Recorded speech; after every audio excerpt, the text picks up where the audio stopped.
Alors bonjour, mon nom est Suzy Saint-Cerny, je suis chercheure à la chaire en fiscalité et finances publiques. Tout d'abord, je veux vous souhaiter, en mon nom et au nom de l'équipe de la chaire, nos meilleurs vœux pour l'année 2026 qui débute. Je vais agir aujourd'hui à titre d'animatrice, mais juste avant, quelques secondes, je vous demande de visionner avec nous les capsules de nos partenaires financiers. Bonjour à toutes et à tous. Je suis ravie de m'adresser à vous aujourd'hui pour inaugurer l'édition 2026 du bilan de la fiscalité au Québec. Comme chaque année, nous aurons l'occasion d'observer concrètement l'évolution de la fiscalité ainsi que les principaux indicateurs à surveiller. Nous le savons, les défis économiques qui nous touchent actuellement demandent des efforts importants aux Québécoises et aux Québécois.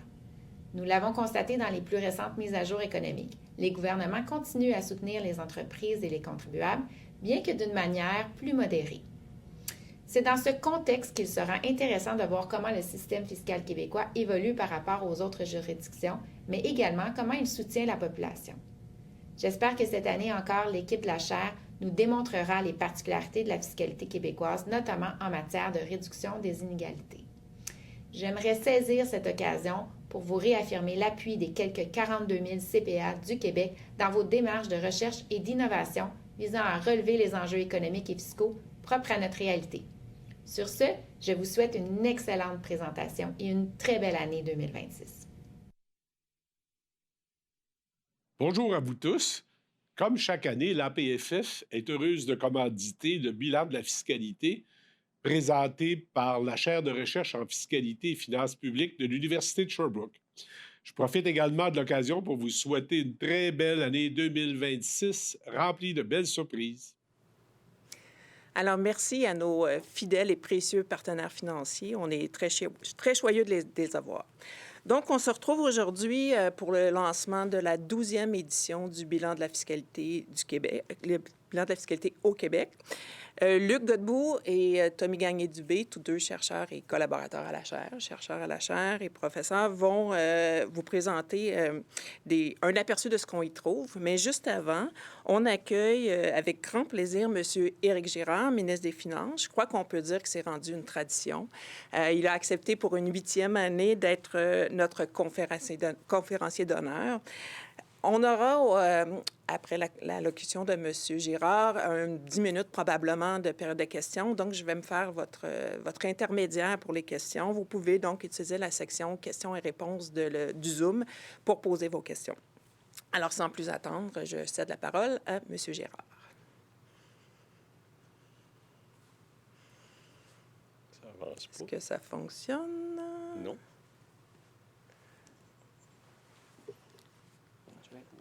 Attendez. Excusez-moi. On a un problème avec ça. Ça va-tu fonctionner? Oui.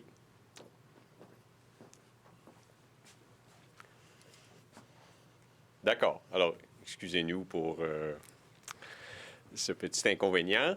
Merci énormément à la chaire pour son accueil. Encore une fois, nous sommes en route vers mon 8e budget et je le dis souvent, mais c'est sincère, c'est vraiment un privilège, le service public, et je suis très heureux d'avoir cet honneur de pouvoir éventuellement, généralement au mois de mars, vous présenter ce qui sera mon 8e budget.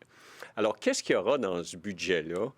Ce ne sera certainement pas un programme électoral. Ce sera un budget qui sera plutôt sobre, inspiré de notre dernière mise à jour, c'est-à-dire qu'on verra un financement adéquat des principales missions de l'État, une saine gestion des finances publiques et, bien sûr, toute l'information concernant le plan québécois des infrastructures. Et on connaît le contexte dans lequel nous sommes, c'est-à-dire que l'incertitude économique liée au conflit commercial avec les États-Unis restreint les dépenses en capital des entreprises et donc le gouvernement a un rôle d'investir dans les dépenses en capital, dans notre cas, dans le plan québécois d'infrastructure.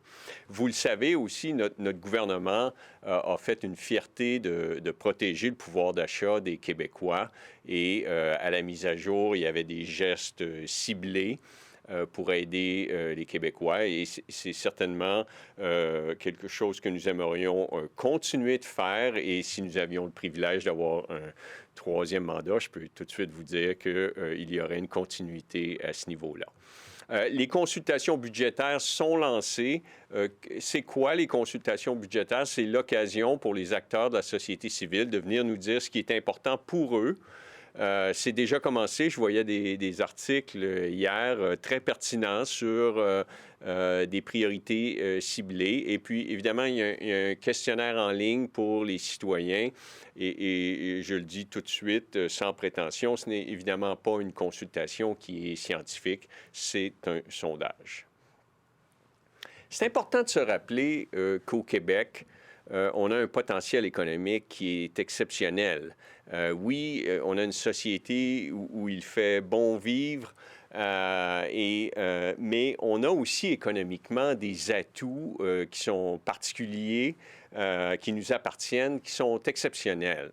Et malgré toute l'incertitude, encore une fois, reliée au conflit commercial et les inquiétudes, la hausse du coût de la vie, on doit se rappeler que l'économie québécoise est diversifiée et résiliente, que nous avons le taux d'emploi le plus élevé au Canada au niveau de la population active, que nous avons le taux de participation des femmes le plus élevé en Amérique du Nord, que nous avons une source d'énergie qui est propre avec l'hydroélectricité. Mais bien sûr, le Québec continue d'importer des quantités importantes d'énergie fossile, mais il faut se rappeler, donc, avec ce qui se passe au niveau des prix présentement, que le Québec est un importateur net. Et souvent, lorsqu'on compare au Canada, évidemment, le Canada est un exportateur net d'énergie fossile. Une façon compliquée de dire que lorsque le prix baisse, ça avantage le Québec. On a aussi des coûts d'exploitation qui sont concurrentiels. On a des outils aussi. On a des outils, la Caisse de dépôt, qui a bien sûr un mandat de rendement pour ses déposants, mais qui a aussi un mandat d'aider l'économie du Québec. Et ce que la Caisse de dépôt fait, c'est ce que le gouvernement canadien aimerait que les grandes caisses canadiennes, les 7 autres grandes caisses publiques canadiennes fassent. On le fait déjà au Québec avec la Caisse de dépôt. On a Investissement Québec qui fait des interventions directes au niveau des prêts, des placements en équité. Bien sûr, on a une main-d'œuvre qualifiée des universités de grande qualité. Je vous regarde, je pense à l'Université Sherbrooke, mais on a des institutions d'enseignement supérieur de grande qualité au Québec. Bon, et là, nous, c'est quand même la 8e année de notre mandat.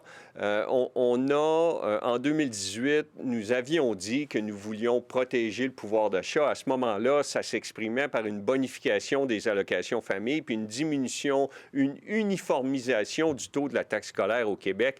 Mais bien sûr, depuis, il y a eu la baisse d'impôts en 2022, le 2 000 pour les aînés à faible revenu, la bonification de l'aide financière de dernier recours pour les gens qui sont inaptes à l'emploi.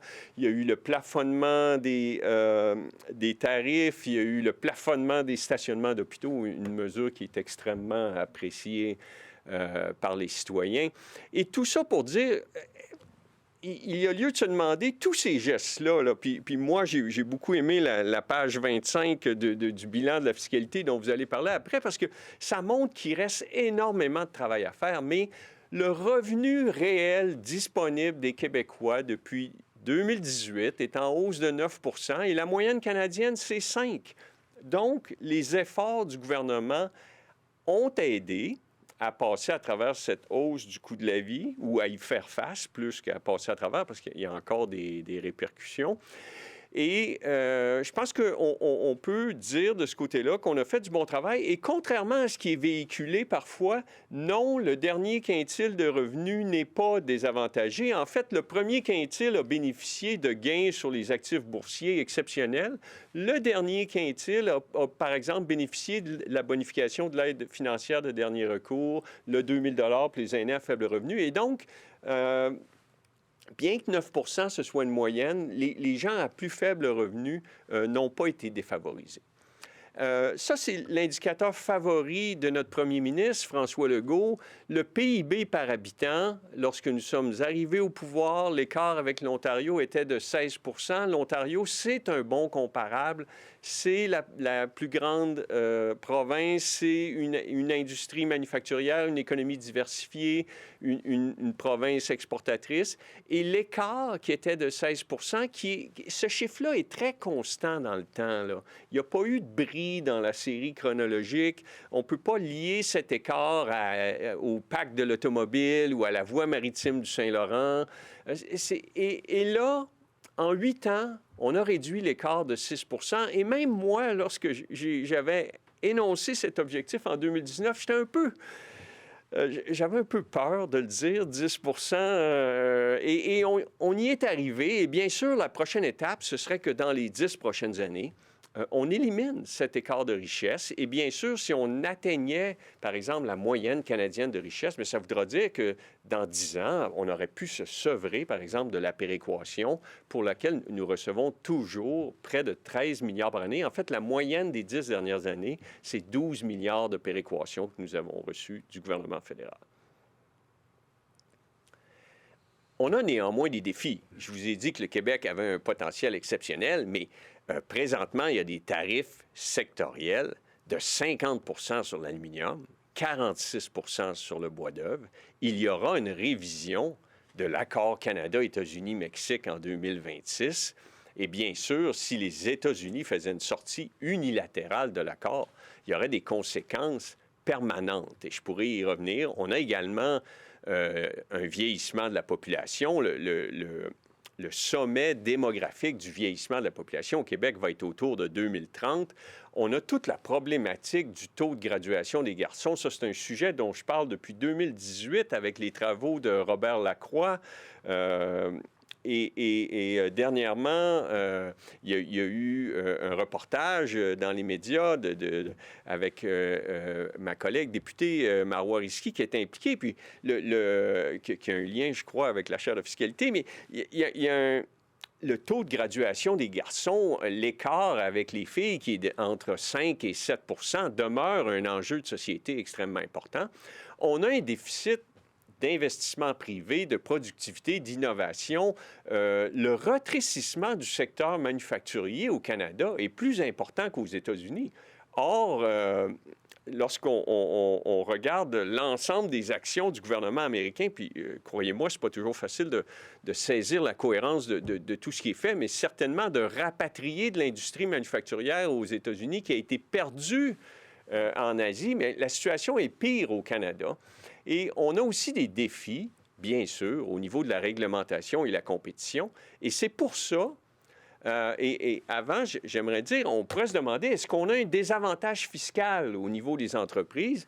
Et pour les nouveaux investissements, non, parce que notre gouvernement a introduit le C3I, le crédit d'impôt pour l'investissement, pour les investissements en bas de 100 millions, et le congé fiscal pour grands projets d'investissement, pour les projets de plus de 100 millions, qui fait que notre taux effectif marginal d'imposition sur les nouveaux investissements est inférieur à l'Ontario, à la moyenne canadienne. Et donc, pour les nouveaux investissements, là, je ne parle pas de l'impôt des corporations, mais l'impôt, le TMI effectif sur les nouveaux investissements est très compétitif au Québec.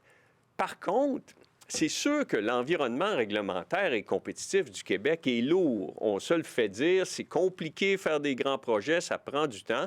Et c'est pour ça qu'on a introduit le projet de loi numéro 5 qui vise à avoir un interlocuteur unique pour les projets d'intérêt nationaux, les projets stratégiques, les grands projets. On parle de projets là, en milliards de dollars. On ne parle pas de tous les projets. Au fédéral, il y a présentement 10 projets. Alors, pour le Québec, on pourrait penser qu'il y en aurait quelque chose comme 5.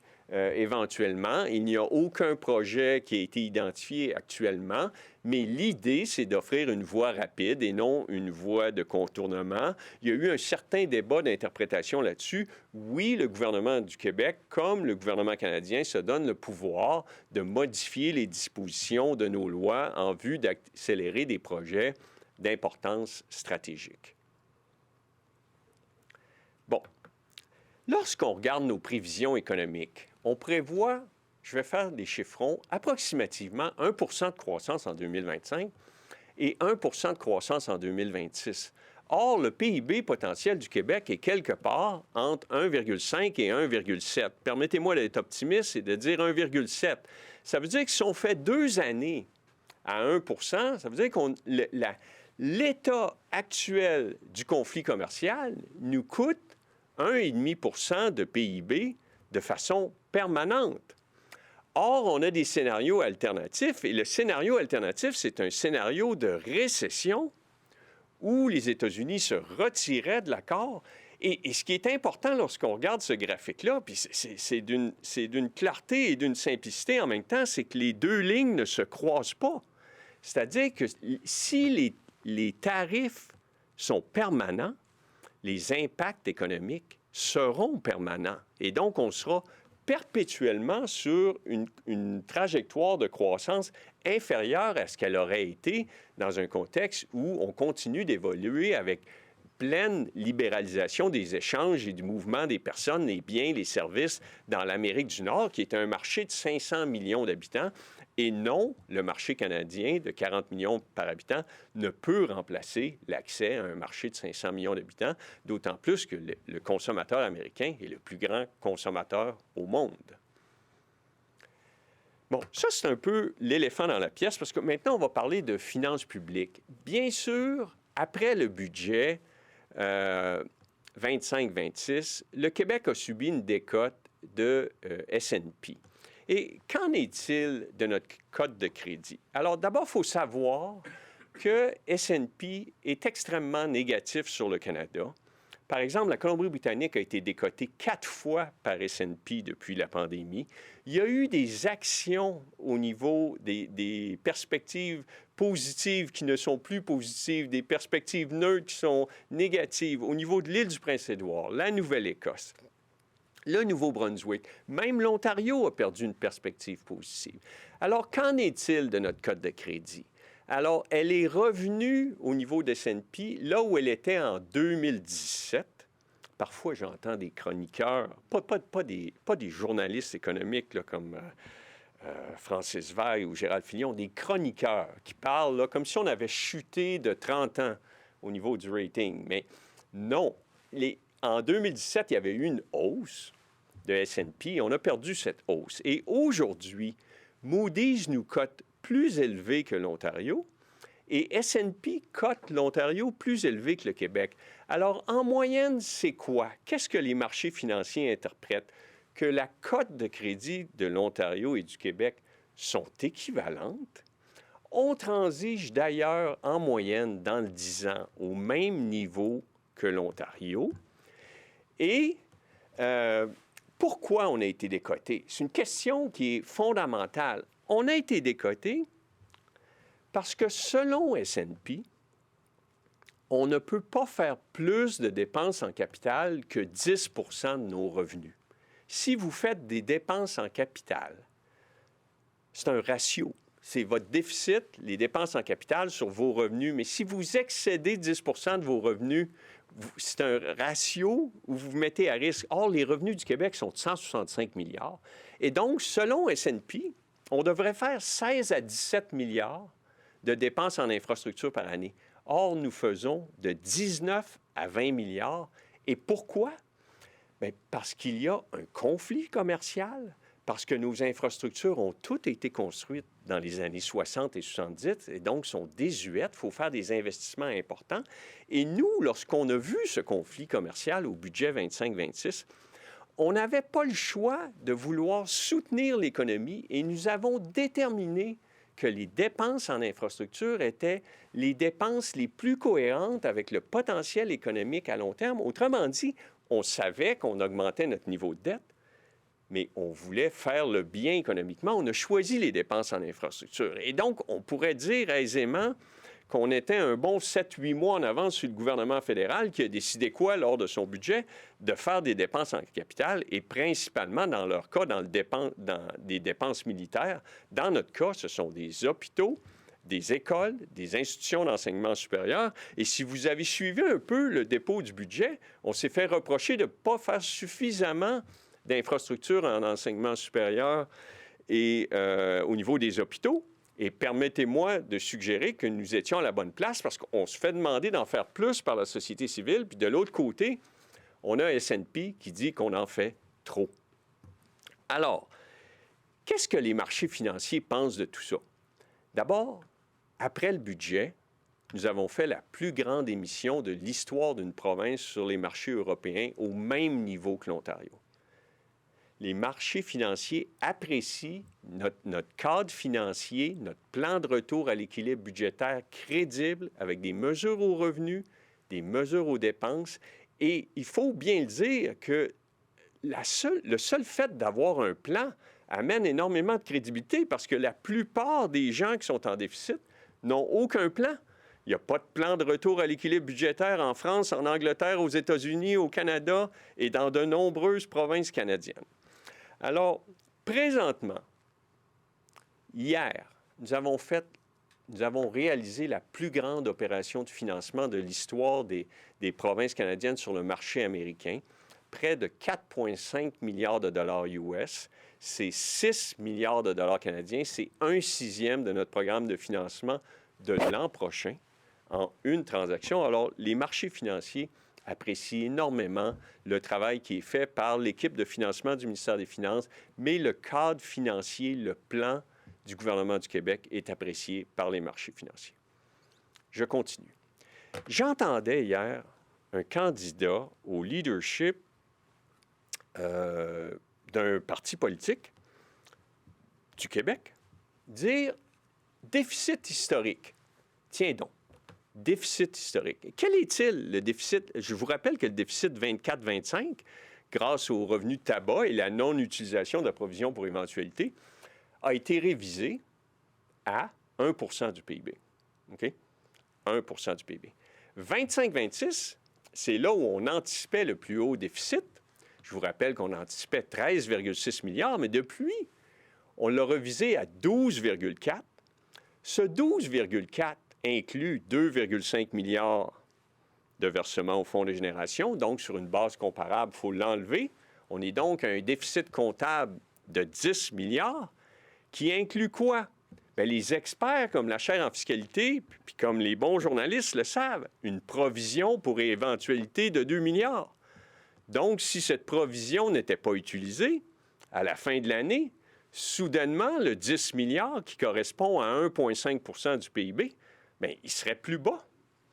Et 1,5 % du PIB, c'est trop. C'est 1,5 % de trop, mais est-ce énorme? Mais en fait, la moyenne canadienne, c'est 1,8 %. L'île du Prince-Édouard est à 3,2 %, la Colombie-Britannique à 2,5 %, Terre-Neuve 2,2 %, Nouvelle-Écosse 2,1 %, Nouveau-Brunswick 1,8 %, Manitoba 1,7 %. L'Ontario, tout le monde vante les vertus de l'Ontario, 1,1 %.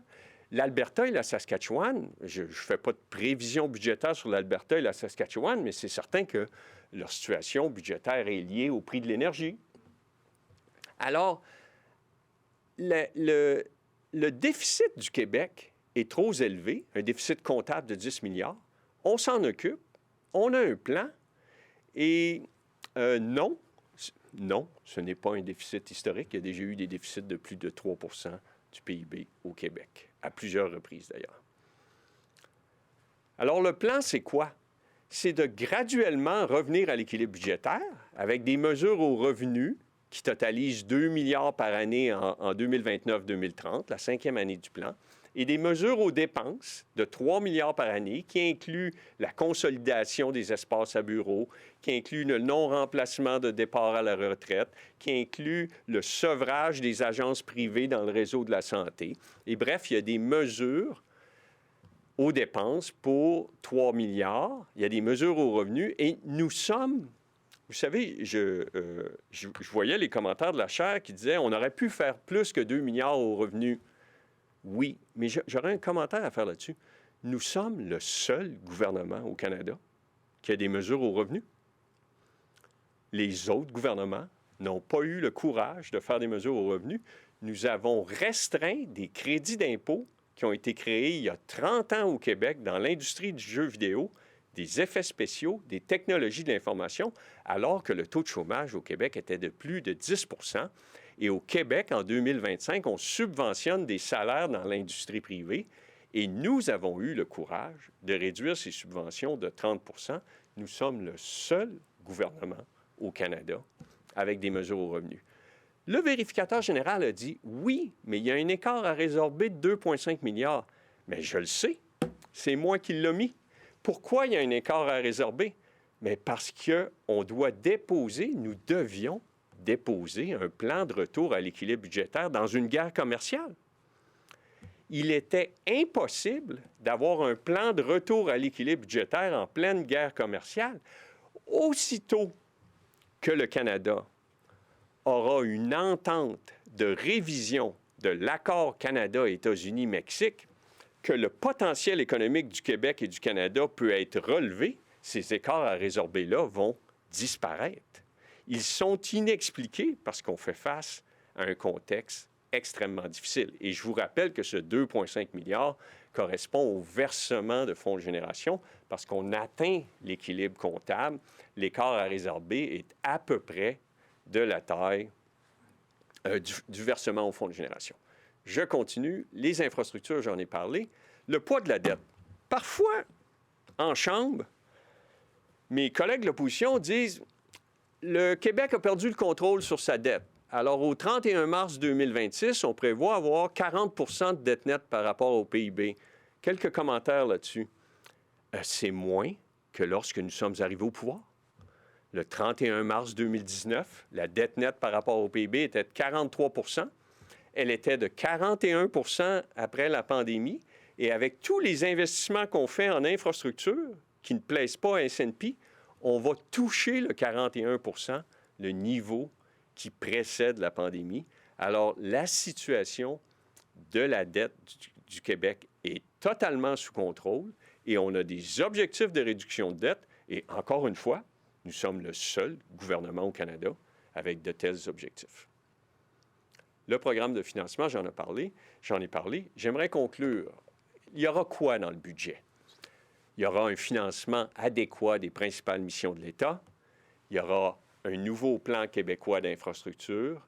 Si nous avons la marge de manœuvre, nous aimerions poursuivre la réduction du fardeau fiscal. Et pour ce qui est du retour à l'équilibre budgétaire, nous avons un plan crédible avec des mesures aux revenus, des mesures aux dépenses. On a des améliorations. 24-25 s'est amélioré. 25-26 s'est amélioré.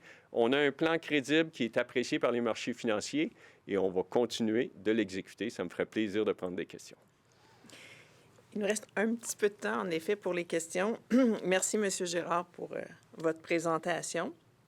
Très éclairant. On sait où on s'en va, où vous nous dites où on s'en va. Donc, très éclairant à cet égard-là. Je reviendrai, deux éléments. L'an passé, quand on était ici ensemble, on était justement à ce moment-là dans l'analyse des dépenses fiscales. On est au bilan de la fiscalité, donc dans toute l'étude ou l'analyse qui était en cours, c'était en cours, ça s'est terminé au moment du dépôt du budget notamment. Je comprends les résultats, vous dites que vous avez agi aux revenus, il y a des chiffres qu'on aurait pu penser peut-être un peu plus généreux dans les économies sur le budget.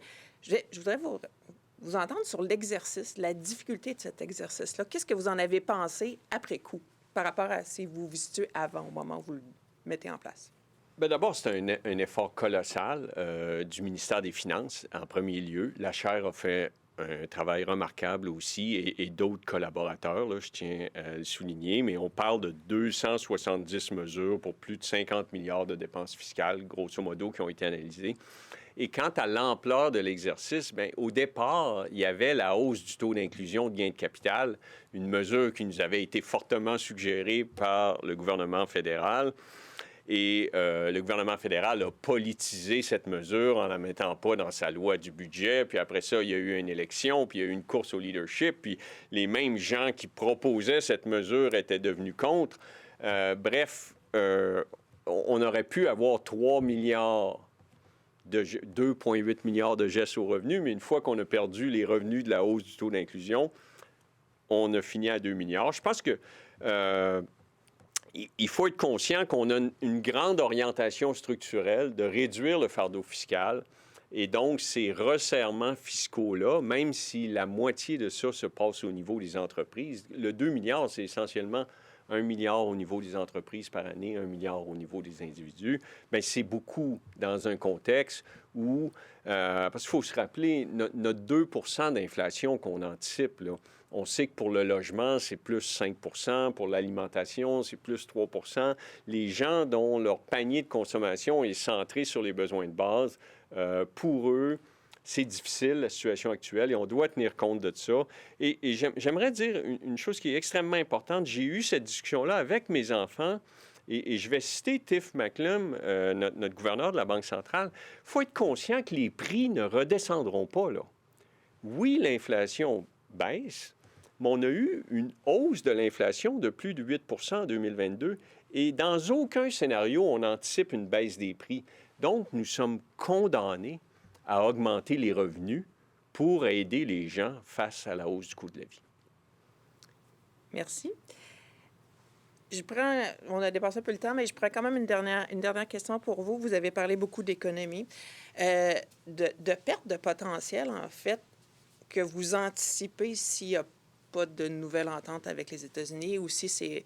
Donc, on est dans une perte permanente. Ce que vous dites, c'est que s'il n'y a pas d'entente, on ne retrouvera pas le potentiel ou de la même façon.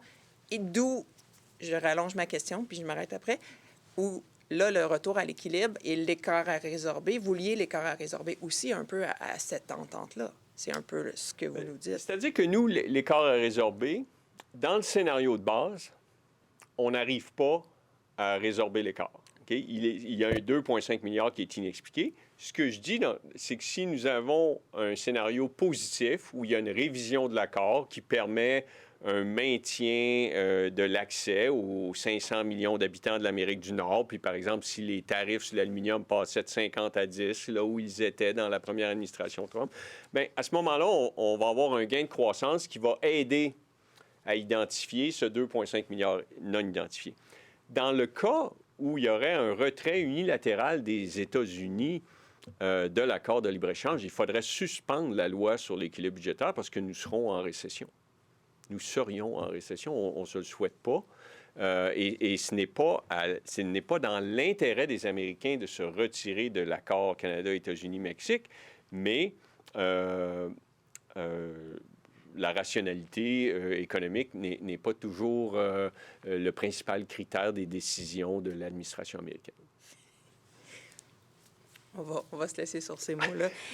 J'aurais plein de questions pour relancer la discussion, mais bon, on doit s'arrêter là si on doit vous laisser aussi continuer vos occupations de la journée.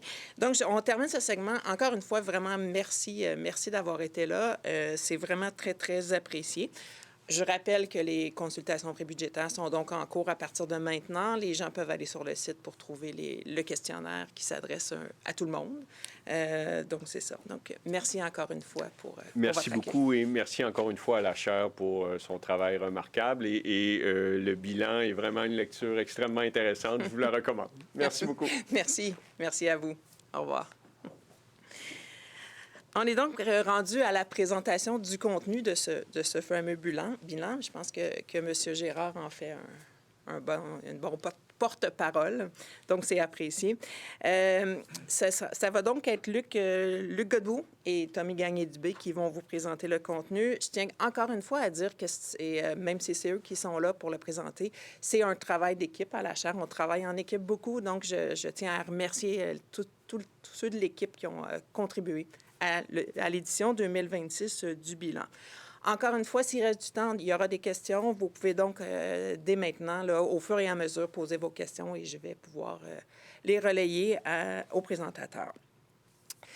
Je vous rappelle donc le bilan. Le bilan, c'est quoi? Bien, le bilan, c'est dans un document, on recense une série d'indicateurs importants en fiscalité.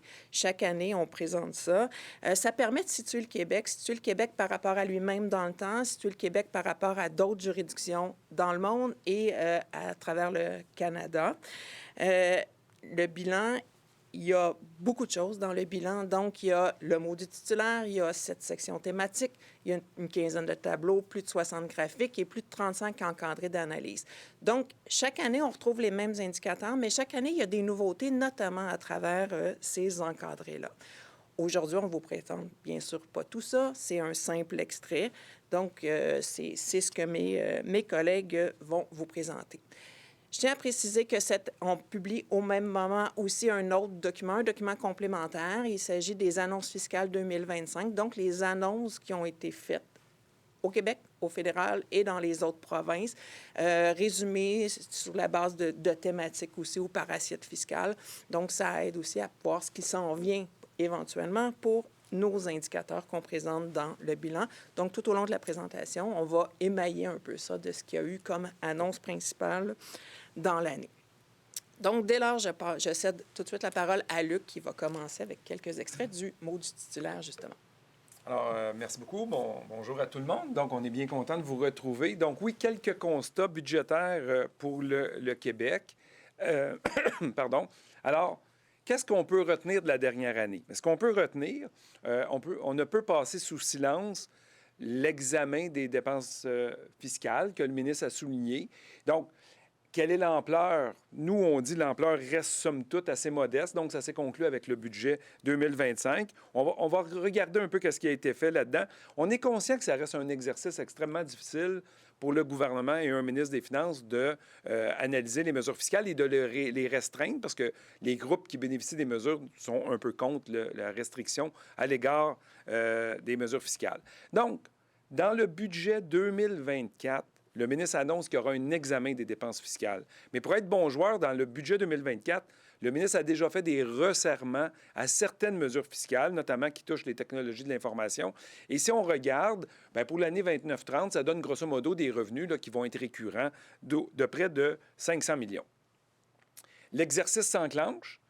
Dans la mise à jour économique, il n'y a qu'une seule mesure fiscale qui a été restreinte. C'est le crédit d'impôt prolongation de carrière. Et vous voyez pour l'année 2029-30, un autre 214 millions de mesures, de sommes dégagées pour retrouver l'équilibre budgétaire. On arrive au budget 2025 et là, ça clôt l'exercice de la révision des dépenses fiscales. Et là, vous voyez que là, il y en a eu pas mal de mesures. Là, il y a eu des mesures qui ont été resserrées, là, notamment un crédit politique. Il y a eu des mesures de faible clientèle qui ont été tout simplement abolies, crédit frais de garde resserré, etc. Donc, vous voyez, ça donne 318 millions en 29-30 récurrents. Et donc, lorsqu'on termine l'examen de manière technique des dépenses fiscales, c'est 1 milliard qui a été dégagé récurrent à partir de 29-30. Mais le ministre l'a souligné, il a aussi agi aux revenus. Le gouvernement en mentionne un peu moins parce qu'il disait on ne veut pas augmenter le fardeau fiscal des gens, mais de manière ciblée. Dans le budget 2024, il y a eu des hausses, par exemple, de taxes sur le tabac. Il y a eu plus de lutte à l'évitement et à l'évasion fiscale. On est à 165 millions pour l'année 29-30. Et dans le budget, pardonnez-moi, dans le budget 2025, il y a eu d'autres éléments qui ont été joués aux revenus. On peut penser à l'harmonisation du taux de la taxe sur l'assurance avec le taux de la TVQ, qui va prendre effet en 2027. On peut penser à d'autres mesures là, pour les contributions de voitures électriques, etc. Et ça dégage des sommes de 721 millions en 2029-30. Lorsqu'on additionne l'examen des dépenses fiscales 1 milliard, les effets aux revenus des autres mesures budgétaires 24-25, on est à 900 millions. Et donc, on est à 1,9 million de sommes dégagées qui contribuent à l'atteinte, donc, de l'équilibre budgétaire. Je poursuis justement avec le plan de retour à l'équilibre budgétaire.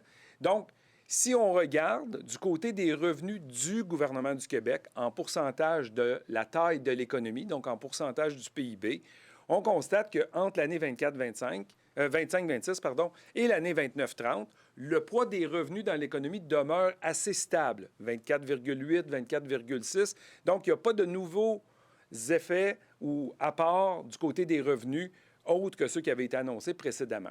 Et donc, les recettes restent stables durant cette période-là. Par contre, pour retrouver l'équilibre budgétaire, le plan de retour à l'équilibre budgétaire du gouvernement mise essentiellement sur une diminution du poids relatif des dépenses consolidées du gouvernement en pourcentage du PIB, passer de 26 en 25-26 à 24,3 en 29-30. Bon, deux commentaires là-dessus. Commentaire du côté gouvernemental, le plan va se faire du côté des dépenses et on va se retrouver en 29-30 avec un niveau de dépenses dans l'économie équivalent au niveau pré-pandémique. Je pense que c'est ça le message du ministre Girard, essentiellement. Du côté du vérificateur général, le ministre a souligné, bien, à l'automne dernier, le vérificateur général a souligné qu'une réduction d'une telle ampleur des dépenses en pourcentage de l'économie sur une période aussi courte, ça ne s'est pas vu depuis les années 90, avant l'application d'une loi sur l'équilibre budgétaire. Donc, c'est un niveau quand même qui est colossal. Je pense que ça, il faut le souligner.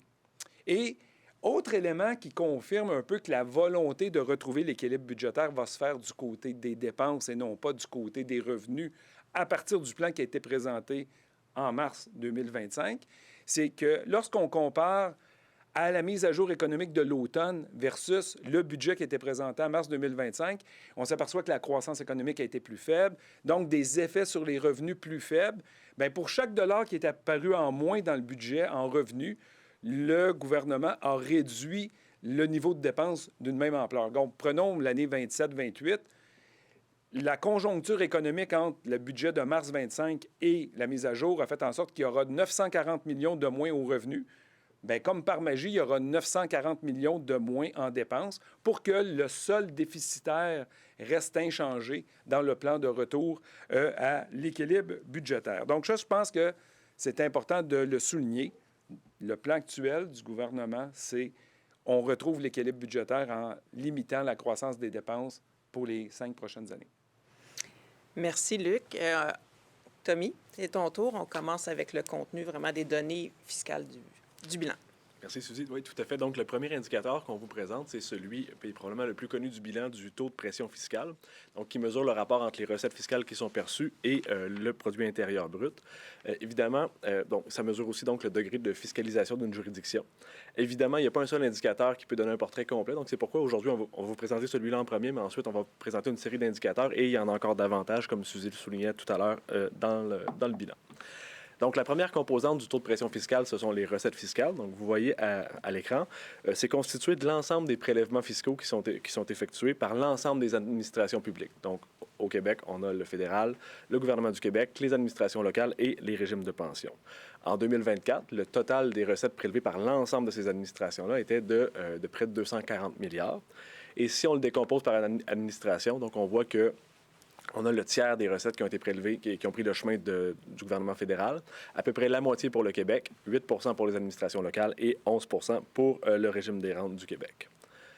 On peut voir aussi que, par exemple, en 2021 et 2022, période où on avait une bonne inflation, il y a eu une croissance importante des recettes fiscales pour ces 2 années-là, donc de plus de 10 pour chacune des années. Par contre, dans les années les plus récentes, en 2023, on a une croissance de 1,7 et de 4,8 en 2024.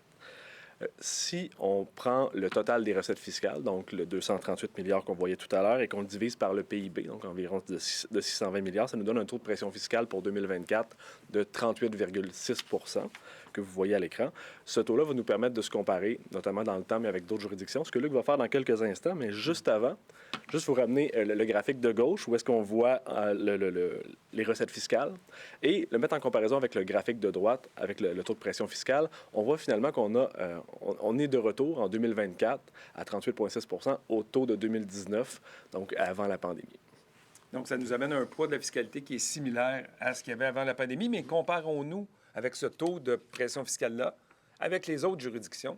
Et là, on s'aperçoit, c'est des données qui ne bougent pas. Si on présente le graphique à chaque année, il y a quand même certaines similitudes. Le Québec se retrouve à 36,8, comme Tommy l'a calculé, montré, mais on se retrouve 11e parmi les économies avancées avec un poids de la fiscalité plus élevé que dans d'autres juridictions, plus élevé que le Canada pris dans son ensemble, plus élevé que la moyenne des économies avancées également. Mais là, avant de changer de diapo, ce qui est quand même important de dire, c'est si on a un poids de la fiscalité plus élevé dans le PIB, c'est aussi parce qu'on a des dépenses plus élevées. Fait que si je vous le présente pas, mais si je vous présentais les dépenses dans le PIB, le Québec sera aussi 11e. Donc, ça confirme un peu que plus de revenus, ça veut dire aussi plus de dépenses. Rien ne se perd, rien ne se crée, certains diront. Et ici, on s'est amusé, entre guillemets, à présenter, en 1981, donc ça fait un sacré bout de temps, mais quel était le poids de la fiscalité au Québec, quel était le poids de la fiscalité aux États-Unis et quel était le poids de la fiscalité en Suède.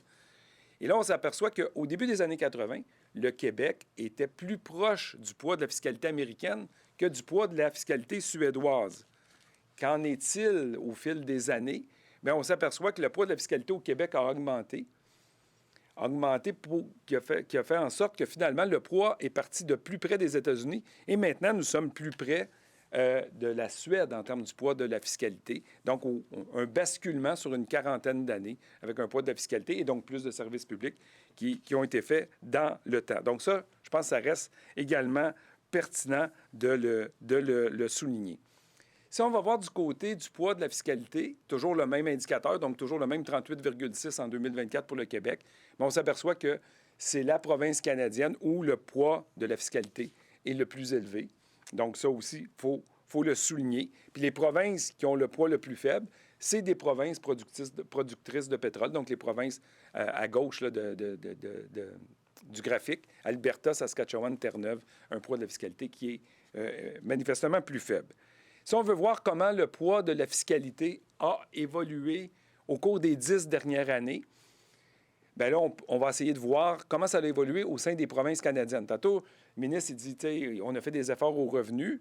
Bien là, c'est l'ensemble des administrations publiques, mais vous pouvez voir que sur une période de 10 ans, 2014-2024, l'effort en termes de pression fiscale, le Québec est le deuxième plus faible. Donc, en termes d'augmentation, dans toutes les provinces, le poids de la fiscalité augmente. Manitoba, c'est l'endroit où ça augmente le moins. Québec, deuxième endroit où ça augmente le moins. Il y a 8 provinces où le poids de la pression fiscale a augmenté plus vite qu'au Québec. Et là, on s'est posé, comme le poids de la fiscalité, c'est l'ensemble des administrations publiques, on s'est posé la question, quelle administration publique a fait en sorte qu'on a augmenté de 1 % au Québec? Bien, ça a augmenté de 1 % juste le gouvernement fédéral.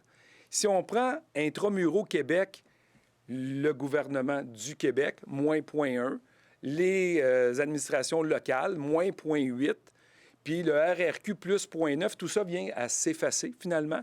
Donc, par la bonification du RRQ, plus 0,9, moins de prélèvements par les collectivités locales, qui comprend ce qu'on appelait avant les commissions scolaires, là, mais maintenant, je n'ai pas le nom, le centre administratif, centre de services scolaires, et Québec. Bien non, on se retrouverait à dire, c'est l'explication, c'est le gouvernement fédéral au net qui a augmenté le poids de la fiscalité, probablement dans toutes les provinces, mais dans une amplitude de 1 point de pourcentage au Québec.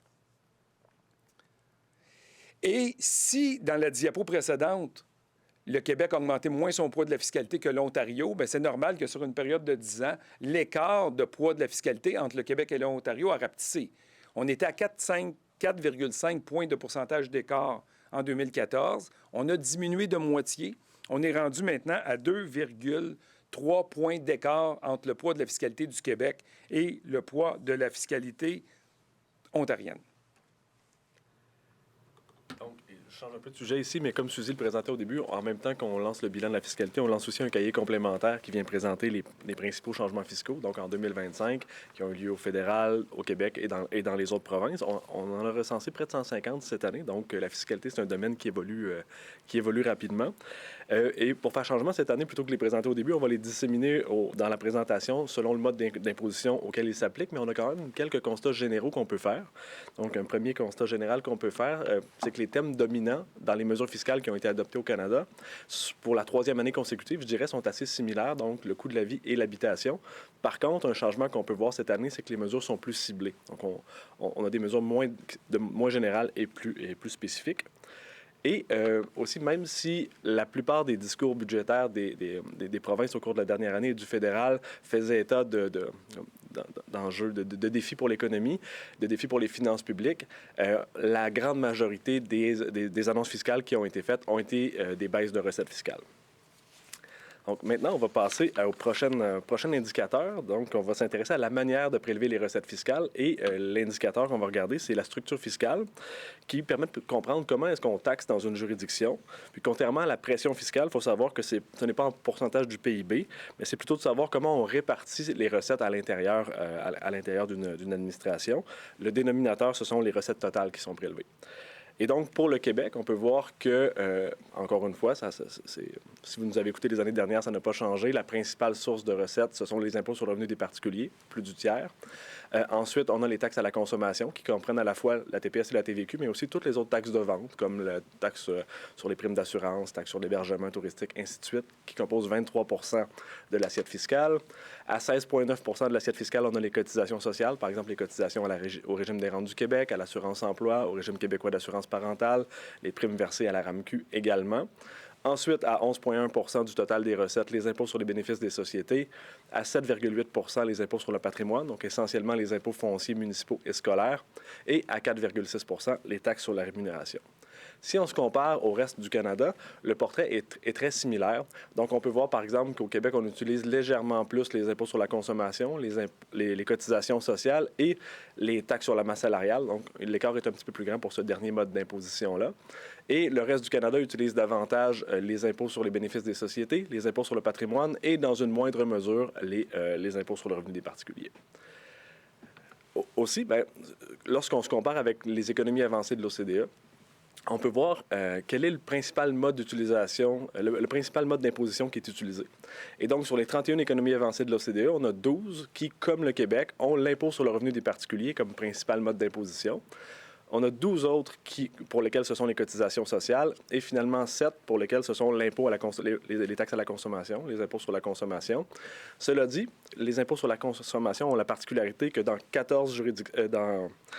17 juridictions, c'est le deuxième mode le plus utilisé. Donc, dans 24 des 31, sans vouloir trop compliquer les choses, dans 24 des 31, c'est un des deux principaux modes qui sont utilisés.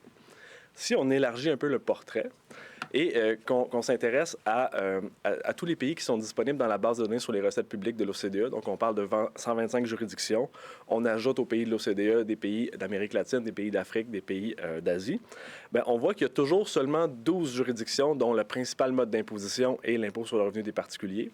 Et parmi ces 12-là, il y a les 6 pays de tradition anglo-saxonne, donc notamment le Canada, les États-Unis, l'Australie, le Royaume-Uni. On a 4 des 5 pays nordiques, donc à l'exception de la Finlande, la Suisse et le Luxembourg. Donc, il y a certainement des raisons historiques et des raisons géographiques qui font qu'on utilise davantage certains modes d'imposition. Si on fait le même exercice pour les cotisations sociales, on a un constat qui est assez similaire. Donc, essentiellement, vous voyez que c'est regroupé autour... on a les 9 pays d'Europe occidentale pour lesquels c'est le principal mode d'imposition. C'est le cas aussi, par exemple, en Corée du Sud et au Japon. Et finalement, pour l'ensemble des autres pays pour lesquels il y a des données, donc les zones en grisé, c'est qu'il n'y a pas de données, mais donc pour l'ensemble des autres pays, ce sont essentiellement les taxes à la consommation et parfois les impôts sur les bénéfices des sociétés, que vous voyez en rouge, qui sont le principal mode d'imposition. Donc ça peut aussi expliquer parce que ces deux modes d'imposition-là ont, selon les paramètres, mais parfois moins de... c'est plus facile administrativement de gérer ce type de prélèvement-là. Donc maintenant, on passe à regarder plus spécifiquement l'impôt sur le revenu des particuliers. Comme Tommy l'a dit, c'est vraiment un mode qui est fortement utilisé au Québec. On va essayer de voir dans quelle ampleur. Puis on voit aussi qu'il y a 12 pays là, sur 133 pays qui l'utilisent de manière prépondérante, là, ou en tout cas que c'est leur principale source. Donc j'avance. Je vous montre ici le poids. Donc si on se compare aux 31 économies avancées de l'OCDE, le Québec arrive 3e pour le poids de son impôt sur le revenu. Le Canada arrive un peu plus loin, mais au-dessus, dans tous les cas, au-dessus de la moyenne des économies avancées. Et là, on s'est amusé à dire, mais OK, il y a 31 économies avancées, mais si on rajoute les 7 autres pays de l'OCDE, si on rajoute 37 pays africains, 20 pays d'Asie, 21 pays d'Amérique, 6 pays d'Europe, 11 pays d'Océanie, bien, le Québec ne change pas de position. Donc, on l'a dit, ça occupe une place prépondérante au Québec. On reste 3e sur 133 pays ici comparés en termes de l'importance de notre impôt sur le revenu. Et ça inclut J'aurais pu le dire à la diapo précédente. Ici, ça l'inclut la baisse d'impôts dont le ministre Girard a parlé qui a eu lieu en 2023, mais ça n'inclut pas la baisse d'impôts que le gouvernement fédéral a faite en partir de juillet 2025, puisque c'est la dernière année où on peut colliger des données, c'est 2024.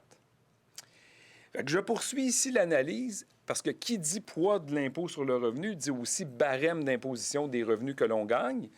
Et là, on montre le taux maximal qui apparaît au barème d'imposition. Évidemment, au Québec, c'est le barème fédéral et Québec mis ensemble. Quand on montre le Canada, c'est le barème de l'Ontario et du fédéral mis ensemble. Et vous voyez que le taux le plus haut observé au Japon et au Danemark, 55,9. On a aussi Autriche et France qui ont aussi des taux dans les 55 %. Et le Québec et l'Ontario, on est autour de 53,3, 53,5. On est donc parmi les endroits dans le monde où les taux maximum du barème d'imposition sont les plus élevés. La moyenne des économies avancées amène à un taux maximal du barème à 45 %, qui est quand même beaucoup plus bas. Et moi, ça arrive souvent qu'on me pose la question, est-ce qu'on pourrait rajouter des taux dans le barème? Et là, moi, je dis, mais c'est quoi vous voulez? Vous voulez rajouter des taux entre 0 et 53,3 ou vous voulez rajouter des taux au-dessus de 53,3? À mon avis, ce n'est pas la même question. Parce que vous le voyez ici, si on veut rajouter des taux au-dessus de 53,3, oui, c'est possible, il y en a qui sont à 55, mais la marge est peut-être plus étroite. Mais entre 0 et 53, quelqu'un qui veut rajouter plein de taux, ça va juste faire plus d'escaliers. Aujourd'hui, les déclarations d'impôts ne se font pas manuellement. Je ne pense pas que ça amène une grande complexité d'ajouter des taux entre 0 et 53. Dans la diapo ici, on rajoute une complexité en disant, oui, mais c'est pas tout d'avoir des taux, de regarder le taux maximal, mais regardons à quelle vitesse il s'applique, ce taux maximal-là. Et là, on a en quelle proportion du salaire moyen le taux maximal est atteint. Puis au Québec, il faut gagner, grosso modo, 2,9 fois le salaire moyen québécois avant que le taux maximum de 53,3 s'applique. Vous voyez, en Ontario, c'est 2,8 fois, donc c'est grosso modo la même chose. Mais si vous allez voir certains pays, bien là, vous apercevez qu'au Japon, c'est 8,1 fois, aux États-Unis, c'est 8,8 fois, en France, c'est 13,2. Donc, il y a des pays, c'est beaucoup plus long avant que le taux maximal s'applique. Donc, la progressivité est plus lente.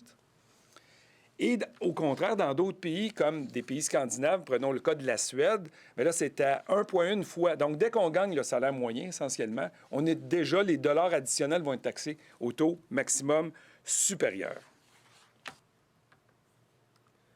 Et donc, pour faire un regard sur l'évolution de 2014 à 2024, vous avez un graphique à l'écran qui est peut-être un peu compliqué à comprendre, mais je vais attirer votre attention sur 3 éléments spécifiques. Donc, premièrement, la petite marque verte qui montre qu'on a eu une augmentation, une variation positive. Donc, il y a eu une augmentation du poids des impôts sur le revenu des particuliers dans toutes les provinces canadiennes entre 2014 et 2024.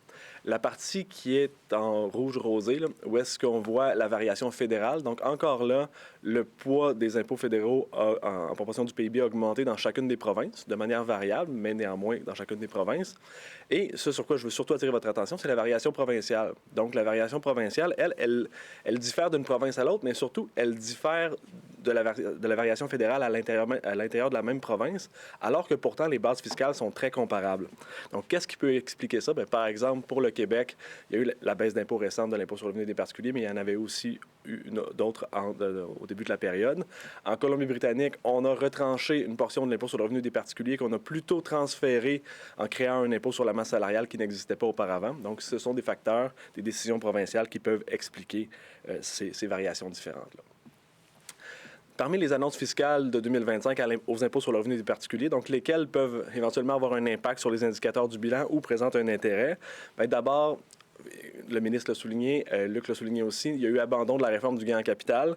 Donc, c'est un effet majeur sur les recettes. Donc, on avait des recettes estimées de 17 milliards sur 5 ans pour le fédéral. Et comme les provinces canadiennes s'harmonisent de facto et que le Québec a fait le choix de s'harmoniser, on a des pertes de recettes fiscales aussi pour les provinces. En matière de barème d'imposition, donc, on a aussi parlé brièvement, mais le fédéral a annoncé une baisse de 15 à 14 % du taux d'imposition applicable à la première tranche de revenus à partir de juillet 2025. En Alberta, on a introduit l'Alberta Escalator qui, si je résume, deux des principales composantes. Donc, une première, c'est qu'on a introduit un taux de 8 % sur les premiers 60 000 $ de revenus, alors que le taux était auparavant de 10 %. Donc, on a une réduction de 2 points de pourcentage. Mais en contrepartie, on a appliqué un plafonnement à l'indexation automatique du barème d'imposition à 2 %. Donc, si l'inflation augmente de plus que 2 %, le régime fiscal de l'Alberta ne suivra pas au-delà de ça. Et pour rester sur la même thématique, le Manitoba est devenu la 3e province à ne plus avoir d'indexation automatique de son barème d'imposition, de son régime des particuliers, en ayant retiré au cours de la dernière année cette indexation-là. Et finalement, aux mesures fiscales, donc je reviendrai pas beaucoup sur l'examen des dépenses fiscales. Luc en a parlé tout à l'heure, donc il y a eu des changements, notamment sur pour les mesures à faible nombre de bénéficiaires. Et ailleurs au Canada, on a eu des mesures liées à l'habitation, au coût de la vie. Une tendance qui se dégage et qu'on voyait moins dans les années passées, ce sont des crédits d'impôt qui visent les locataires. Et une autre tendance aussi, il y a 2 nouvelles provinces cette année qui ont mis en place un crédit d'impôt pour le traitement de l'infertilité. Donc là aussi, on voit qu'il y a de plus en plus de provinces qui ont des mesures fiscales liées à ce thème. Si on change maintenant de mode d'imposition et qu'on va aux cotisations sociales, donc, les cotisations sociales, on l'a dit tout à l'heure, cotisations au RRQ, RQAP, à l'assurance-emploi et à la RAMQ, essentiellement pour le Québec. Donc, on voit que le Québec se situe nettement en dessous de la moyenne des économies avancées de l'OCDE, que, comme aussi on l'a souligné avec la carte du monde tout à l'heure, que ce sont essentiellement les pays d'Europe occidentale qui vont tirer la moyenne vers le haut et que les 6 pays anglo-saxons, avec le Québec, sont tous dans le dernier tiers des utilisateurs de cotisations sociales. Au Québec, par contre, au Canada, par contre, le Québec est la province qui utilise le plus les cotisations sociales, notamment en raison du régime québécois d'assurance parentale qui est plus généreux. Et si on regarde encore, comme tout à l'heure, l'évolution de 2014 à 2024, ce qu'on peut voir ici, c'est qu'avec la marque rouge que vous voyez dans le graphique, il y a une augmentation du poids des cotisations sociales dans toutes les provinces pendant la période. Et on peut voir aussi que pour la partie qui est en turquoise, l'augmentation vient essentiellement des bonifications du régime de pension du Canada et du régime des rentes du Québec, en augmentation dans toutes les provinces. Par contre, toutes les autres cotisations sociales regroupées, la partie en jaune, est en diminution dans toutes les provinces, à l'exception de l'Alberta, où c'est demeuré inchangé. Et il y a eu très peu d'annonces en 2025 sur les cotisations sociales au Canada. Mais tout de même, au Québec, on a annoncé à l'automne 2025 la diminution du taux de cotisation au RQAP et celle du RRQ également. On passe maintenant un regard sur la charge fiscale nette. Tantôt, on a parlé du poids de la fiscalité dans l'économie. Là, on va aller la charge fiscale nette sur des ménages. Donc, c'est plus des cas types pour bien comprendre ça. Et c'est une méthodologie de l'OCDE qui cherche à comparer, dans le fond, la charge auprès de certains ménages. Donc, de manière uniforme, on applique les impôts sur le revenu de manière générale, les cotisations de manière générale qui sont payées pour un salarié, ainsi que les prestations qui sont reçues, encore une fois, de manière générale. Donc, il n'y aura pas un crédit d'impôt pour don de charité, que là, ça dépendrait si les gens utilisent ou non le crédit. Donc, il faut que ça soit d'application générale. Et on le prend pour un salaire, donc c'est des salariés. On le prend pour le salaire moyen dans chacune des juridictions. Et après ça, on peut faire des fractions de ce salaire-là, le 2/3 du salaire ou 1 fois et 2/3 le salaire, etc. Et donc, là, on cherche la charge fiscale nette. Donc, prenons le cas pour une famille monoparentale avec 2 enfants qui n'a pas de frais de garde. On va essayer de calculer quelle serait la charge fiscale nette. Justement, commençons au Québec pour une famille monoparentale gagnant le 2/3 du salaire moyen. Donc, en 2024, on parle de tout près de 57 000 $. Donc, comment on calcule la charge? On débute avec les impôts plus les cotisations sociales. Donc, Impôt Québec, Impôt fédéral, RRQ, RQAP, Assurance-emploi, Assurance médicaments. On arrive à une somme de payée de 12 379 $ pour une famille monoparentale avec 2 enfants gagnant 57 000 $. Il faut tenir compte des prestations. C'est quoi les prestations? Allocation famille, allocation canadienne pour enfants, crédit solidarité, crédit TPS, prime au travail, allocation canadienne pour travailleurs. On se ramasse à recevoir, dans ce cas de ménage-là, 19 176 de prestations non imposables. Et donc, quand on fait le cumul, on s'aperçoit qu'il y a une charge fiscale nette qui est négative de près de 7 000 $. En pourcentage du salaire gagné, on parle d'une charge négative de 12,3 %. Donc, dans ce cas-là, le ménage reçoit plus d'argent à un revenu disponible à la consommation plus élevé que le salaire qu'ils ont initialement gagné, même en tenant compte des impôts et des cotisations. Donc, on se ramasse avec 63 711 pour revenus disponibles à la consommation. Maintenant, comment le Québec se compare dans ce cas-là? Donc, on prend des ménages toujours monoparentales, 2 enfants, qui gagnent le 2/3 du salaire moyen, mais dans d'autres juridictions. Et là, on s'aperçoit qu'il y a 11 juridictions où la charge fiscale est négative, comme au Québec. Ce serait le cas d'ailleurs au Canada, qui est dans ce cas-là l'Ontario.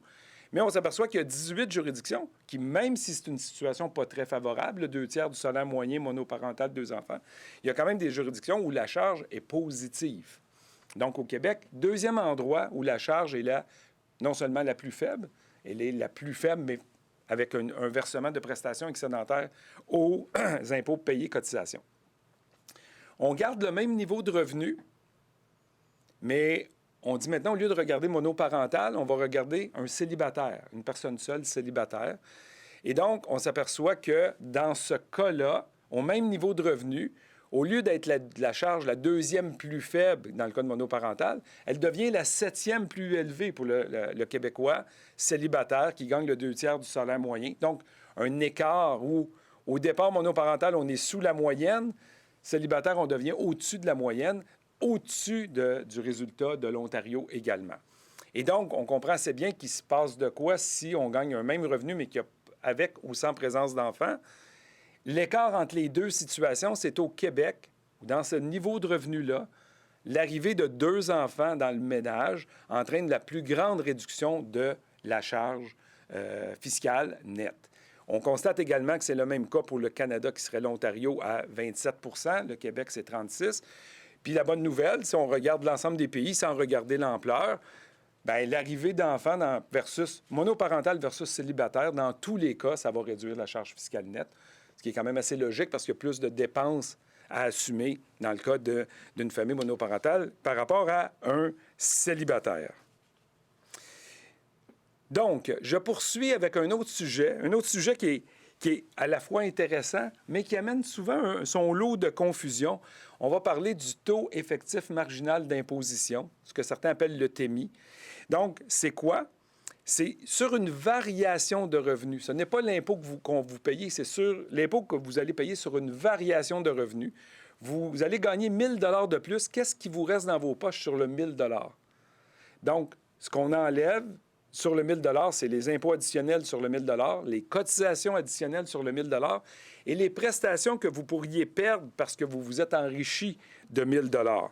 Et là, est-ce que ce phénomène-là est grand, pas grand? Bien, vous vous apercevez que si vous avez un couple avec 2 enfants, pas de frais de garde, les conjoints, les revenus sont partagés 60-40, là, comme on retrouve souvent dans les statistiques fiscales.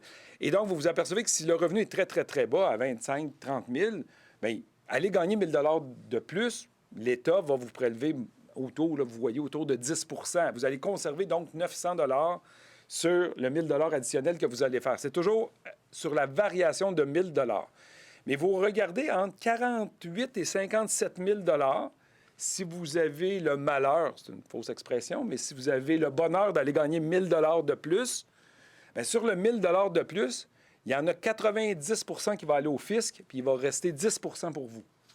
Parce que dans cette zone-là, vous allez payer plus d'impôts, vous allez payer plus de cotisations. Vous allez dire, oui, mais c'est toujours le cas. Mais vous allez surtout perdre beaucoup de prestations. Et notamment l'assurance médicaments. Parce que pour les gens à revenus très faibles, les gens sont couverts à l'assurance médicaments sans payer de primes. Pour les gens à revenus plus élevés, qui sont assujettis au régime d'assurance médicaments du Québec, ils paient déjà la prime maximale. Fait qu'eux, aller gagner 1 000 $ de plus, ils ne paieront pas plus. Mais entre 48 et 55 000, si vous allez gagner 1 000 $ de plus, votre prime que vous allez payer, votre cotisation que vous allez payer à l'assurance médicaments va augmenter en même temps que vos cotisations au RRQ, en même temps, et vous arrivez dans cette zone-là. Je vais rajouter une courbe.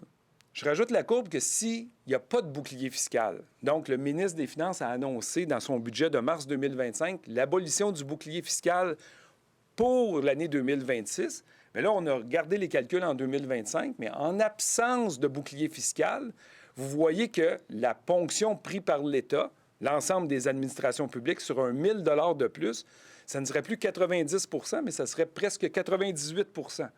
Donc, sur 1 000 $ de plus, il vous resterait 20 $ dans vos poches, 900 80 retournerait dans cette zone de revenus-là entre 48 et 57 000. C'est quand même important de le dire. Bon.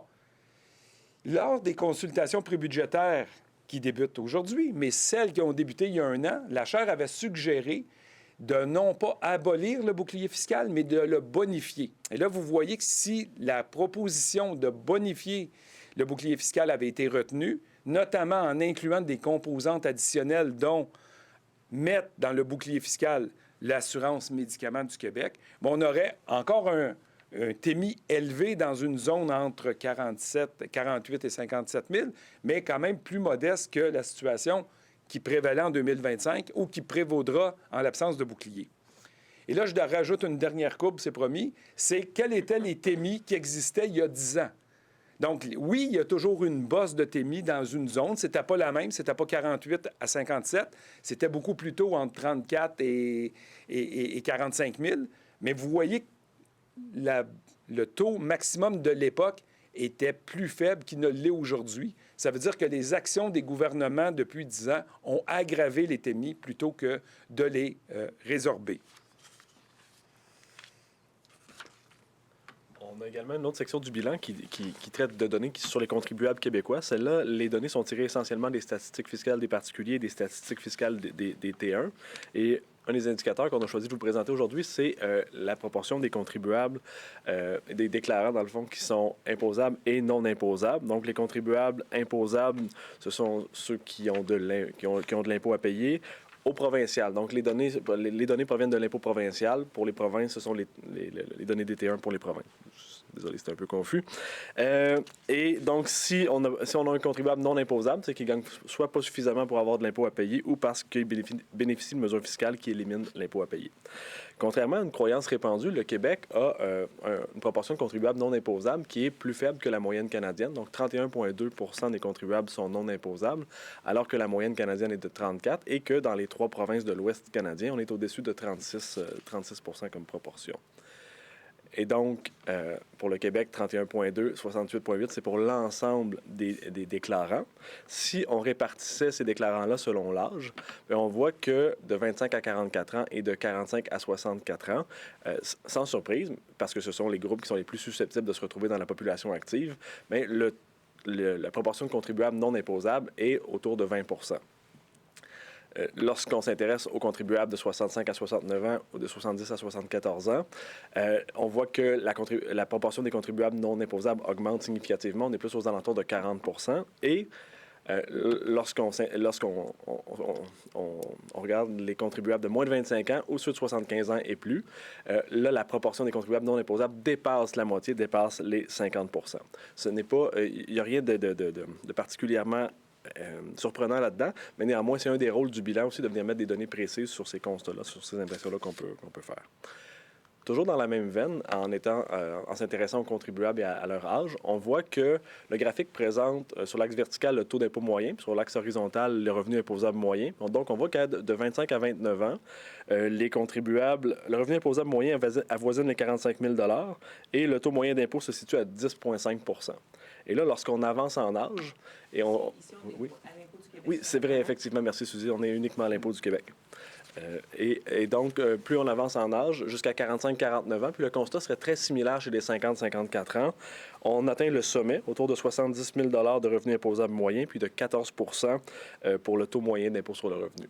Et par la suite, la tendance s'inverse. Donc, on voit qu'en 60-64 ans et surtout à 75 ans et plus, on a le groupe où est-ce qu'on a le plus faible revenu imposable pour les 75 ans et plus, autour de 37 500 $ et le plus faible taux moyen d'imposition, autour de 8,5 %.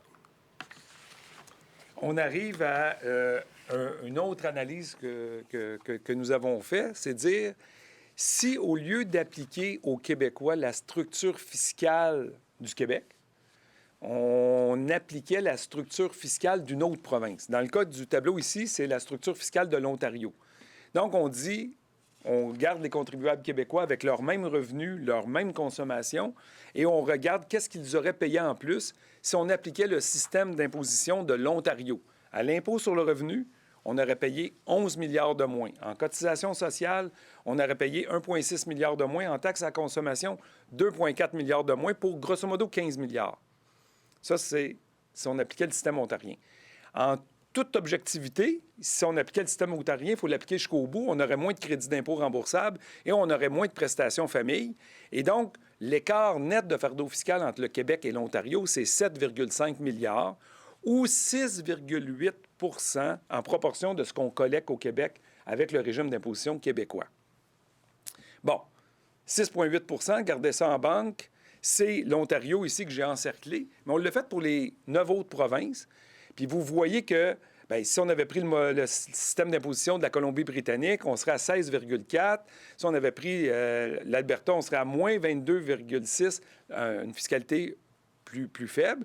Et là, vous voyez que dans le fond, toutes les provinces qui sont à l'ouest du Québec amènent, si on appliquait leur système d'imposition, moins de prélèvements, moins de fardeau fiscal que le fardeau existant au Québec, mais que si on avait pris les provinces à l'est du Québec, donc les provinces de l'Atlantique, on se retrouverait avec, si on appliquait leur système d'imposition aux Québécois, un fardeau fiscal plus lourd.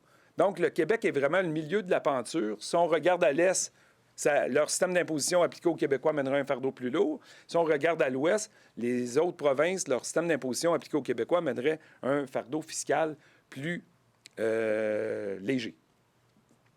Maintenant, on a refait l'exercice, mais il y a 10 ans. Est-ce que ça s'est amélioré sur 10 ans? Si on prend le cas de l'Ontario, bien, on s'aperçoit que aujourd'hui, on a dit 6,8 de fardeau plus léger si c'était le système fiscal ontarien qui s'appliquait aux Québécois. Mais il y a 10 ans, c'était 11 plus léger qu'on aurait eu. C'est donc dire que l'écart de fardeau fiscal avec toutes les provinces, sauf la Colombie-Britannique, s'est vraiment rétréci depuis 10 ans. Ou, par rapport aux provinces maritimes, le fardeau est maintenant était moins grand qu'il ne l'est actuellement.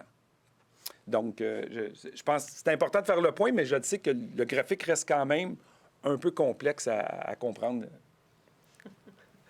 On passe maintenant aux impôts qui sont payés par les sociétés. Et donc, le premier graphique que vous voyez, ce sont les impôts payés les impôts sur les bénéfices des sociétés en 2024, donc en proportion du PIB. Et là, le Québec, à 4,3 est au-dessus de la moyenne des économies avancées de l'OCDE, dans le tiers supérieur également, mais, et ça, vous ne l'avez pas à l'écran, en diminution par rapport aux dernières années. Cela dit, si on inclut davantage d'impôts qui sont payés par les sociétés, par exemple, les impôts sur les salaires pour lesquels le Québec est un fort utilisateur, parmi les 3 plus grands utilisateurs, les taxes sur le capital pour lesquelles ont été abolies au fédéral et au Québec dans les années 2000 et 2010, et les cotisations sociales qui, comme on l'a vu tout à l'heure, donc il y a une portion qui est payable par les employeurs, mais pour lequel le Québec est un faible utilisateur. Alors là, on se retrouve à peu près à la moyenne des économies avancées de l'OCDE à 9,6, alors que la moyenne est de 9,8. Donc ça change quand même le portrait lorsqu'on tient compte de l'ensemble. Il y a néanmoins des impôts qui ne se retrouvent pas dans ce graphique-là, comme les impôts fonciers qui sont payés par les entreprises. Et donc, si on s'intéresse non pas aux bénéfices ou aux salaires qui sont versés, mais aux nouveaux investissements, et ce n'était pas synchronisé avec le ministre, mais ce n'est pas surprenant que le ministre ait parlé de cet indicateur-là, parce que quand on regarde le plan stratégique de 2023-2027 du ministère des Finances, c'est le principal indicateur qu'on utilise pour déterminer pour lequel on s'est donné des cibles, finalement, de compétitivité de la fiscalité. Et d'ailleurs, ce qu'il y a comme indicateur en matière d'attractivité des investissements, c'est une volonté d'avoir un TMI qui est inférieur de 20 à 40 au reste du Canada. Et donc là, on peut le voir, cet objectif-là en 2025 est atteint à 7,9 Le Québec est à peu près 40 inférieur au reste du Canada et quand même nettement en dessous des États-Unis et du reste des autres économies avancées et du G7. Pour fin d'explication un peu ce que c'est le TMI, Luc on a parlé pour les particuliers, c'est pas la même chose ici, mais la logique est similaire. Donc, si on a un nouvel investissement, disons, de 100 $, bien, le TMI à l'investissement, c'est la ponction du rendement de cet investissement-là. Disons que le rendement était de 100 plutôt, eh bien, qui est capté par la fiscalité. Donc, ici, on pourrait dire qu'il y a 7,9 sur 100 $ de rendement d'un nouvel investissement qui est capté par la fiscalité. En matière d'annonce fiscale aux sociétés, donc, on a évidemment, comme pour les particuliers, l'abandon de la réforme du gain en capital qui a certainement un effet. Et on a aussi la réponse à la réforme fiscale américaine, notamment la superdéduction qui a été ajoutée au fédéral. on va y revenir dans quelques instants sur certaines mesures. En matière de taux, on a l'île du Prince-Édouard qui a baissé son taux général d'imposition de 16 à 15 %. La Nouvelle-Écosse qui a réduit son taux applicable aux PME de 1,5 point de pourcentage. Et la Saskatchewan qui avait fait une baisse temporaire, mais qui finalement, cette baisse-là est devenue permanente pour les PME également. Et en matière de mesures fiscales, ce qu'on a surtout vu, ce sont des mesures liées à l'investissement, donc des nouveaux crédits à l'investissement, des modifications de crédits à l'investissement et aussi des changements au régime de recherche et développement, notamment par la bonification fédérale qui a été annoncée à l'automne, mais surtout pour le Québec avec le crédit d'impôt pour la recherche, l'innovation et la commercialisation, donc le CRIC. Rapidement, on va passer sur les mal-aimés, donc les taxes à la consommation. On va regarder un peu, comme on l'avait fait pour les impôts sur le revenu, le classement du Québec en termes de poids des taxes à la consommation en proportion du PIB. Et là, on constate un contraste à tout le moins. Si aux impôts sur le revenu, on était parmi les plus élevés, troisième plus élevé, puis le Canada également. Mais là, on s'aperçoit que si on regarde les taxes à la consommation, on se retrouve sous la moyenne de manière assez limpide, là. Et pour les annonces fiscales aux taxes à la consommation, donc on a eu, si vous vous souvenez, on a débuté l'année à l'intérieur d'un congé de TPS temporaire qui n'a pas été reconduit. En termes de taux, on a aussi la Nouvelle-Écosse qui a diminué son taux de 10 à 9 % pour la portion provinciale de la taxe de vente harmonisée. Et le fédéral a effectué un allègement, et des provinces sont suivies, pas toutes, mais à la TPS sur l'achat d'une première habitation. J'aimerais aussi attirer votre attention sur d'autres modifications qui ont été faites, notamment en matière, par exemple, d'alcool, où est-ce qu'on a eu une baisse des taxes sur l'alcool en Ontario. Les boissons sucrées à Terre-Neuve et Labrador, on avait introduit une taxe sur les boissons sucrées tout de même assez récemment et déjà, on l'a éliminée. On a eu des baisses de taxes sur l'essence, donc en Ontario, qui est devenue permanente, et à Terre-Neuve, qui, une nouvelle fois, on a prolongé la réduction de taxes sur l'essence. Au fédéral, on a éliminé la taxe de luxe sur les aéronefs et les navires. Et à l'inverse, en Saskatchewan, comme plusieurs provinces l'avaient fait dans les dernières années, le fédéral, on a introduit le vapotage dans l'assiette fiscale des taxes à la consommation. Et on vient de faire le tour des différents modes d'imposition, des indicateurs qu'on veut présenter. Pour une forme de synthèse, on vous a présenté un grand nombre d'indicateurs, mais il faut savoir que malgré tout, ce que vous voyez à l'écran, par exemple, c'est le poids de le taux de pression fiscale, donc le poids de la fiscalité du Québec parmi les économies avancées à gauche et parmi les provinces canadiennes à droite. Il n'y a pas une grande variation sur la période de 2010 à 2000. On est dans le rang. C'est dans ça, le rang, oui, excusez-moi, effectivement. Le rang du Québec parmi les économies. Comment le Québec se classe. Et donc, à défaut de réformes majeures ou à défaut de changements qui prennent du temps, ça reste quand même relativement stable. Et on peut faire le même constat pour l'essentiel des modes d'imposition, sauf peut-être pour deux. On voit par exemple que le rang du Québec aux impôts sur les bénéfices des sociétés varie davantage d'une année à l'autre. C'est un impôt qui est plus cyclique, donc ça, on peut s'y attendre qu'il y ait une variation quand même. Et on a aussi les impôts sur le patrimoine pour lequel on voit quand même que le Québec est passé du 1er au 7e rang parmi les économies avancées de l'OCDE et a aussi baissé de rang parmi les provinces canadiennes. Donc, il semble avoir une tendance un petit peu plus lourde qui s'installe de ce côté-là. Donc, on est vraiment dans la synthèse. On poursuit. Là, j'essaie de vous montrer, sur une période de 5 ans, comment a évolué le PIB et certaines de ses sous-composantes. Donc, de 2019 à 2024, le taux de croissance annuelle moyen du PIB a été de 6 %. Les salaires, qui sont une composante du PIB, 6,5 %. Les bénéfices, une composante du PIB aussi, 7,1 %. Puis la consommation, selon la manière dont on calcule le PIB, qui est une autre composante, 5,5 %. Donc ça nous donne déjà Normalement, les recettes fiscales devraient suivre ces tendances-là. Puis si vous regardez l'impôt sur le revenu, bien, ça le crée un petit peu moins vite que les salaires, mais un petit peu plus que le PIB. Taxe sur la masse salariale, ça aurait dû croître au salaire, un peu moins. Mais là, il y a eu des déplacements pour les PME. Là, il y a eu des annonces favorables qui ont fait en sorte que la taxe a peut-être augmenté moins vite. Vous voyez, pour le RRQ, le taux a augmenté beaucoup plus vite que les salaires, mais c'est parce que là, de 2019 à 2024, il y a un régime supplémentaire qui a été mis en place. Donc, les futurs retraités auront un meilleur régime que les retraités actuels parce qu'il y a une bonification. Puis ceux qui vont contribuer plus longtemps vont avoir une bonification plus grande que ceux qui vont contribuer seulement quelques années. Donc, assez clair, l'impôt des sociétés, 7,2 versus les bénéfices de 7,1, c'est assez corrélé. Même chose pour la consommation. TVQ augmente un petit peu plus, mais vous voyez que c'est assez lié. Il y a deux assiettes pour lesquelles les recettes fiscales ont une croissance négative pendant 5 ans, croissance annuelle moyenne négative. D'abord, essence et carburant, 2,2 de croissance négative annuelle, et le tabac. Bon, si on commence avec les carburants, ce qu'on peut dire, c'est, même si la somme de la taxe sur les carburants est versée dans un fonds qui doit servir au financement du transport terrestre, entretien des routes, développement du transport collectif, même si les besoins n'ont pas diminué en termes d'entretien des routes et transport collectif, le rendement de la taxe, lui, est en diminution. Donc, ça nous amène peut-être à réfléchir, est-ce que la taxe, plutôt que de discuter de sa baisse, peut-être faudrait discuter de sa hausse ou au moins de son indexation.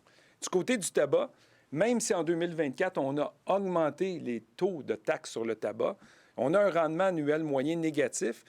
Sous cet angle-là, par contre, on peut penser que c'est la source, dans le fond, c'est le tabagisme qui est en diminution. Et là-dessus, on ne peut que, donc, se réjouir. Merci. C'est le fun de se réjouir pour la fin. On arrive à la fin. Merci, Luc et Tommy. Comme vous avez vu, c'est une petite partie qui vous a été présentée aujourd'hui. Il y a beaucoup plus dans le bilan. On a dû faire des choix dans chacune des sections. Il y a des sections qu'on n'a pas couvertes, notamment la section fiscalité et inégalité. Et ça me ramène à un commentaire d'une personne qui nous écoute où dit, vous parlez beaucoup de pression fiscale, de poids fiscal, de fardeau fiscal. Alors que la fiscalité, c'est aussi très positif. Donc, la personne m'a fait une liste énorme de bienfaits, de biens, donc financés par la fiscalité. C'est important, Luc l'a parlé, il y a une contrepartie à ça. Ici, on fait le bilan de la fiscalité, mais il y a une contrepartie dans les dépenses et les bénéfices. On fait quelque chose avec cet argent-là et beaucoup de bien-être. Notamment, dans cette section sur la fiscalité et l'inégalité, vous pouvez voir qu'après intervention des gouvernements, notamment par la fiscalité, il y a donc une réduction des inégalités qui est importante et qui est généralement plus importante au Québec que dans d'autres provinces et que dans plusieurs autres juridictions. Donc, comme je vous le disais, il y a beaucoup plus dans le bilan. Il y a aussi un outil qui est disponible sur le site de la Chaire qui vous permet d'aller chercher vos propres données pour faire vos propres comparaisons entre les juridictions aussi. Donc, ça fait le tour un peu. Il nous reste quelques minutes pour des questions. Donc, encore là, je me fais le porte-parole. On a donc présenté un peu le passé. Je me retournerai vers vous, Luc et Tommy, pour vous demander, mais que nous réservent les prochains mois ou la prochaine année d'un point de vue un peu fiscal, naturellement. C'est pour ça qu'on est là. Fait que Luc, peut-être, tu pourrais commencer. Bien, du point de vue fiscal, pour la prochaine année, je pense qu'on peut s'attendre à quand même beaucoup d'actions. C'est une année électorale. Qui dit année électorale dit promesse fiscale. Moi, j'aurais tendance à dire, par contre, on l'a vu, le cadre budgétaire est déficitaire. Il y a des écarts à résorber. Il y a un déficit structurel. La mise en garde que je ferais aux gens qui veulent faire des promesses fiscales, c'est avant de faire des nouvelles promesses fiscales, expliquer comment vous allez équilibrer le budget, expliquer comment l'écart à résorber va disparaître. Et si vous voulez faire des promesses pour bonifier les services publics, parce que c'est tout à fait légitime en période électorale de vouloir bonifier, mais de trouver des recettes qui vont permettre de financer cette bonification du service public-là. Donc, je pense que c'est ça qu'on pourrait s'attendre. Dans la prochaine année, l'année électorale risque d'amener plusieurs promesses. Merci, Luc. Tommy? Puis, sur l'ensemble du Canada, mon message est un peu similaire à l'année dernière, mais avec les changements qu'il y a au sud de la frontière, de voir donc comment la fiscalité canadienne, tant fédérale que provinciale, va s'adapter au soubresaut. Et on devrait voir s'il n'y a pas d'élection fédérale, le gouvernement fédéral être capable d'avoir une meilleure coordination de la réponse. L'année passée, en début d'année, on était en élection, et donc ça a moins permis au fédéral, contrairement, par exemple, en 2018, avec le Tax Cut and Job Act, où est-ce que le fédéral avait pris la pôle. Il a pu moins le faire au cours de la dernière année.